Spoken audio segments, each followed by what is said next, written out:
Career reading number 10. Okay. This card showing na this time ay seryoso ka naman na daw po.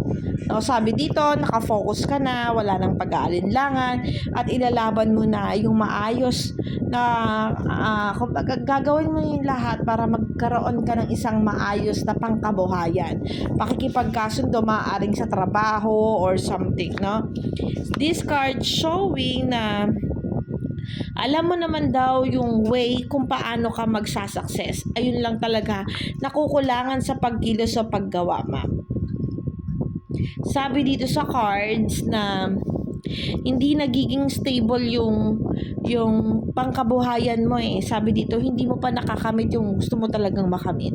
Meron ka pang, hindi ka pa happy, hindi ka pa contented. Para sa'yo, hindi mo pa nakukuha yung success.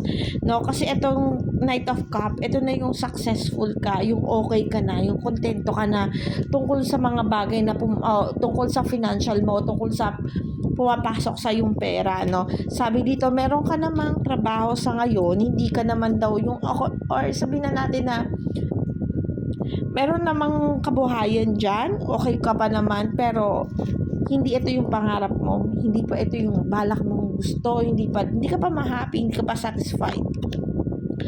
Sabi dito sa cards, nawawalan ka pa ng tamang pagkilos o paggawa tungkol dun sa finances o dun sa tagumpay. Alam mong may mga dapat ka pang gawin, alam mong may dapat ka pang i-pursue, may mga dapat ka pang asikasuhin at unahin.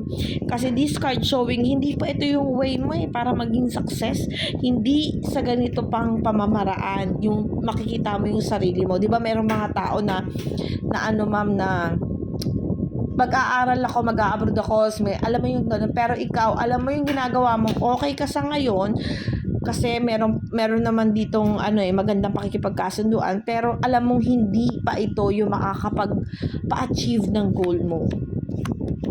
Okay. Sabi dito sa card, dahil nga alam mo, actually sabi dito sa cards, may kakayahan ka na maging successful. Yun lang, kulang sa pagkilos at paggawa. No? Sabi dito sa cards, hindi mo pa nakukuha yung trabaho na talagang gusto mo. Hindi mo pa nakukuha yung talagang way para maging successful ka. Sabi dito sa cards, magiging okay din naman po, makukuha mo din yan, hindi pa nga lang sa ngayon, hindi pa ito yung right time. Darating pa rin yung time na kapag nagkapamilya ka, magiging maayos, pagkakaroon ka ng isang stable na trabaho soon. At pagtapos nito, malapit na ito sa magiging okay na yung pamilya mo. This card showing finances. Finances kasi pentacles ito. Darating pa rin yung time, ma'am, na sa pagsisikap mo, mabibigyan mo o matutulungan mo yung pamilya mo. May iaangat mo o maiayos mo pa rin yung daloy ng buhay nyo, no? Pagdating sa finances, huwag ka lang daw pong mag-alinlangan sa mga bagay na gagawin mo. Huwag kang panghinaan ng loob at huwag mong hayaan na masira kung ano yung mga bagay na nasimulan mo na. Sabihin, ma'am, kung binabalak mong umalis, pumunta sa ibang bansa or mag-transfer sa kahit sa ano, sabi dito, take the risk daw po at makukuha mo yung Cup of Pentacles. Ibig sabihin ng Cup of Pentacles, yung winning battle mo, no? Sabi dito sa cards, paniwalaan mo lang sarili mo at trust yourself na makukuha mo ito. I-claim mo sa sarili mo na makukuha mo to. Sabi dito, wala kang ibang pakikinggan kundi yung instinct mo, yung situation mo, kung ano yung nararamdaman mo.